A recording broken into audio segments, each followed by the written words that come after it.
Hi, everyone. Welcome back to the show. In our final segment for the show today, we are going to talk a little bit about the PSAT and scholarships. And as you can see here on the screen with me, we've got my colleague, Michelle Richardson, who's a college finance expert. Hey, Michelle, welcome to the show. Hey, Ian. Thanks for having me. I'm really glad to have you. We're going to talk a little bit about the PSAT. Now, so much conversation over the last couple of months in the COVID scenario has been around SAT and ACT and different cancellations, and nobody's really talking about the PSAT. I think that's because it's a test that largely occurs within the fall of typically a student's junior year, but also their sophomore year. And the PSAT is sort of an unusual test. It's very similar to the SAT. It's more of a practice version. So colleges are never actually going to see the results that you get on your PSAT. They're completely hidden from the application process, which I think relieves some of the pressure and the burden on getting a good score there. And I always tell students, hey, you can treat the PSAT like a dry run through of the SAT. It'll introduce you to the exam and give you a sense of what to expect. Mm-hmm. But the PSAT, especially in the junior year, plays a really particular role in probably the most well-known merit scholarship, or the only merit scholarship by definition, right? Because they've trademarked the term merit scholarship. I don't actually know if that's true. The National Merit Scholarship, right? So how you do on the PSAT determines whether you qualify for the National Merit Scholarship process. And there are many, many steps to the process. And Michelle's going to talk to us a little bit about what that kind of looks like. Do you feel like I missed anything in explaining what the PSAT is at a fundamental level? No, I think you did a great job in explaining it. You can come on the show anytime. Anytime you want to be on the show, you just come right on and we'll talk about all the things that you want. Okay, so let's talk about some of the PSAT and the relationship through National Merit Scholarship. There are lots of steps, right? It's not just about showing up for this one test and then you get a pile of money. So what are the basic requirements to get to the semifinalist stage of the National Merit Scholarship Program? Sure. So the National Merit Scholarship Corporation basically requires 4 things that the students must meet. 3 of them are very easy. They have to be enrolled as a high school student working towards, progressing to graduation. They have to plan to enroll full-time in eligible college in the fall following high school. They have to be a U.S. citizen or a U.S. permanent resident working towards citizenship. And then the final thing is they have to earn a top PSAT score. Okay, and that's really, the other 3, I think, are things that tend to be, if you're enrolled in high school, you're going to enroll full time, you're going to be a U.S. citizen or U.S. permanent resident. Those are things that are pretty steady for most students that are taking the PSAT. They don't tend to fluctuate all that much, but the PSAT score does. And there are some real effects of the PSAT score. So what is a top PSAT score for students to qualify for the National Merit semifinalist designation? I don't think it's going to be super cut and dried. You are exactly correct. Top scores are going to vary by state. But generally speaking, a student will need to score in the top 1% of the high school juniors in order to qualify for that national semifinalist designation. Typically about 1.6 million students take the PSAT and about 16,000 are named semifinalists. So you can see that it's a pretty small percentage. Right. And a really small percentage. And I think, we'll talk a little bit about sort of what the process continues on from there. But I do think that there's an important thing for students and families to keep in mind is that this is a really small percentage. And a lot of families think, okay, we're going to take the PSAT, it's the National Merit Scholarship qualifying test, and this is going to be the avenue towards money. It's really a very small percentage of students that even get to that semifinalist status. And so for the overwhelming majority of kids, the PSAT plays a great role as a practice version of the SAT and doesn't necessarily carry a lot of weight in terms of what the process looks like later on. But if you have a shot at that 1%, I think that it does make a big difference in terms of potential funding down the road. So let's say student is notified they're a semifinalist, and this happens when they're seniors, right? Correct. What are the other steps that are necessary to go from that semifinalist status to being a finalist? Sure. So basically, they have to go through an application process, and obviously, they have to have a very high academic record that consistently corresponds with their high PSAT score. Right. Um, they need to have an excellent recommendation or endorsement by a school official as part of that application. And in the end, once they take the SAT or now the ACT, Right. they can earn a score. That score has to basically, again, coincide with their score that they received on the PSAT. So there's some consistency there. I think it's called a confirming score. Is that what the terminology is? Is something like that? I believe you're correct. Yeah, the score confirms that what you got in the PSAT is also bears out in terms of the SAT or the ACT. Right. And you mentioned potential application components. I think it's important for families to understand that they can typically repurpose things that they are using for their college applications for the sake of the national merit process. It's typically not something that has to be entirely created from scratch.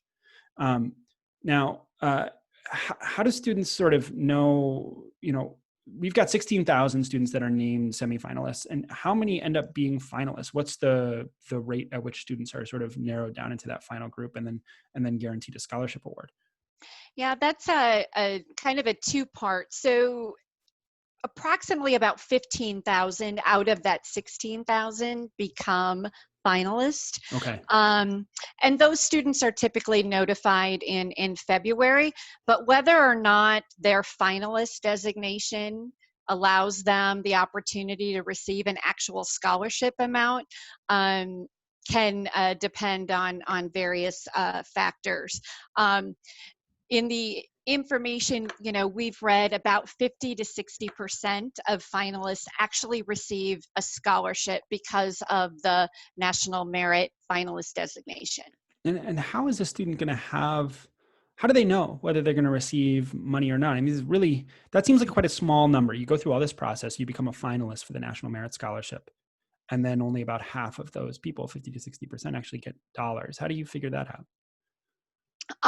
Great question. So funding is typically put into two different buckets. So there's a college-sponsored National Merit Scholarship Award, or there's a corporate-sponsored award. And basically, the college-sponsored award is provided by the college that the student designates as their first choice institution.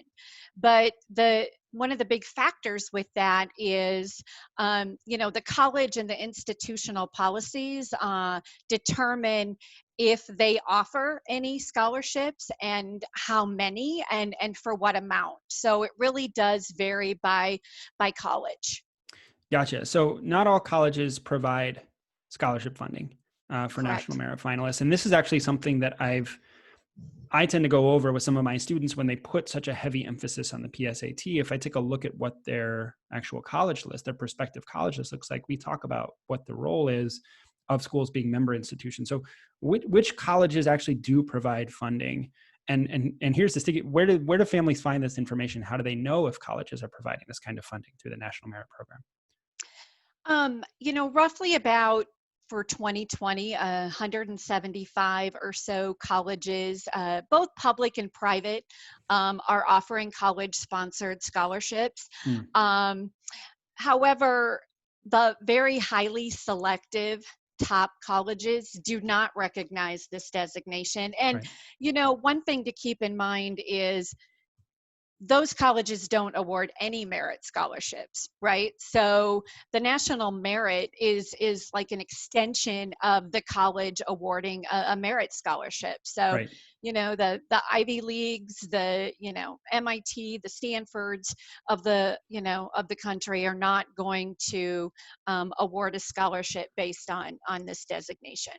Right. And that's really an important piece, is that I think a lot of the students who are going to be finalists for the National Merit Program are going to typically set their sights fairly high, because they're going to be the kinds of students that also have strong grades. They have strong SAT scores as confirming scores. They've got great letters of recommendation from their school, all of those components. And so I think it's really important to understand that where the National Merit Scholarship pops up is not going to be necessarily in those highly, highly selective schools that some of those students might be aiming for. And that's a really sort of funky aspect of the National Merit Scholarship that seems very counterintuitive to families when we talk about it, but is part of the reality of what the National Merit Scholarship program kind of looks like. So, what sort of is the funding amount? How much can students count on getting? What is the, what does the dollar amount look like? How lucrative is this award? And are there any sort of additional kinds of awards that students might get for being National Merit Scholars? Yeah, sure. We get this question a lot when we speak with families. They are very excited that they received the notification that their student became a finalist, and for some institutions, the awards can be pretty lucrative. For example, Boston University, Mhm. they offer a $25,000 renewable scholarship for this designation. So, Ah, that's 25,000 for 4 years. So that's, a nice chunk of change, if you will. it's huge. Um, yeah, it is. The University of USC, for example, they give half a tuition scholarship for their national merit finalist. But we also have some schools that only award maybe 500 or up to 2,000, and sometimes families are disappointed with that, especially since it's quite an honor, Yeah. and the students have worked very hard for this designation. The national merit excuse me, scholarship corporation, they will cover up to $2,000 in a college sponsored um, awards. So that can be helpful. But when you're looking at some colleges costing, $75,000 a year, it might not be exactly what the families were hoping for. And so I think it often parallels what we see with other kinds of recruitment scholarships, which is that those schools that might be a no problem school or a just right school for a student are going to be the ones that are more likely to offer a significant scholarship for students that are National Merit Scholars, not necessarily as a part of the program, because the program doesn't designate that they need to offer that kind of a scholarship, but because the student has that particular label attached to who they are and what they're coming into campus to offer. I recall hearing something about the University of Oklahoma offering a pretty lucrative national merit scholarship for national merit scholars, which makes their number of national merit scholars actually quite high on their campus because they offer such a nice award. So it's very interesting. I think the National Merit Scholarship is not quite what people expect when they hear about it, but it's very important to understand how these sort of pieces fit together. Um, what should students and families do to maximize their chances of winning a National Merit Scholarship, and especially of making sure that those dollars count towards their college where they choose to attend? Sure. I think there's a few things. Obviously, like when we're talking with any student, Mhm. we encourage them to study or prep for the exam, right? Doing the PSAT will help them in the long run for their, SAT. Um, you know, uh, they should put together a great application if they are designated as a semifinalist, and set reasonable expectations. Yes. But I think one of the big things to keep in mind, and you already touched on this, is a huge component of maximizing this scholarship is in the college selection process, just like most merit scholarships. Right. So, choosing those no problem or maybe just right schools, because those are the institutions that are, offering significant dollars and a significant number, like your reference to the University of Oklahoma, a Right. much higher number because they want to recruit those students. And so, as always, our conversation comes back to balance, right? And really thinking about how Yeah. these pieces kind of fit together. Um, well, I don't know. I must have been someone on the finance team who once told me, if it sounds too good to be true, it probably is. The National Merit Scholarship does offer some really great opportunities for students, but it's not a blanket award of significant value across all institutions. And I think that that's really important for families to understand as they go into the test season in the fall. Michelle, thanks so much for coming on and helping talk to me. I always struggle with the National Merit Scholarship, so this was really, really helpful. Well, thank you. Thank you so much, Ian. It's good to see you. Of course, and it's great to have you. Okay, folks, that does it for our show for today. And I want to thank you all for joining us for another episode of Getting In. Next week, we'll have Beth back in the host chair. She's going to be welcoming one of our colleagues, Kenan, who's going to talk a little bit about his PG year, his postgrad year, and then his experiences at William and Mary. So you get a little insight into some stories from college coach educators there. We'll also touch on distance learning and what parents need to know before they borrow to pay for college. In the meantime, again, it's been a really challenging week where we are here recording this episode. Who knows what can happen between today, the 4th, and next week, the 11th. Please continue to take care of each other, to be safe, to listen and learn. And let's be sure that we're all sort of supporting one another through everything. Hope you all have a wonderful week, and we look forward to seeing you here next week.